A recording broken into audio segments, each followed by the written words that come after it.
in Kenyan politics nitasema kwamba politics often revolves around strategic alliances and regional influence. Leaders who command the support in specific regions can play a crucial role in shaping the national political coalitions. Kwa hivyo, ladies and gentlemen, katika hii nafasi ya Kalonzo Musyoka, siasa za Kenya zimekuwa muhimu kwa muda mrefu kwake. Over the years, Kalonzo Musyoka has been involved in several political alliances and coalition negotiations.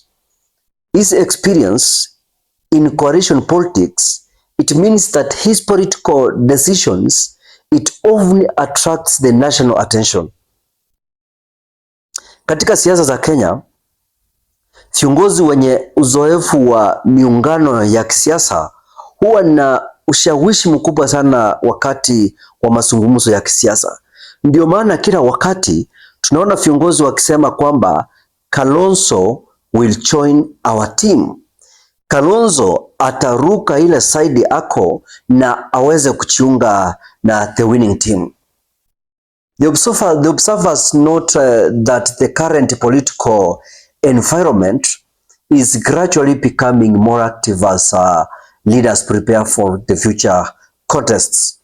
In such moments, ladies and gentlemen, leaders often strengthen the relationships with supporters and potential allies.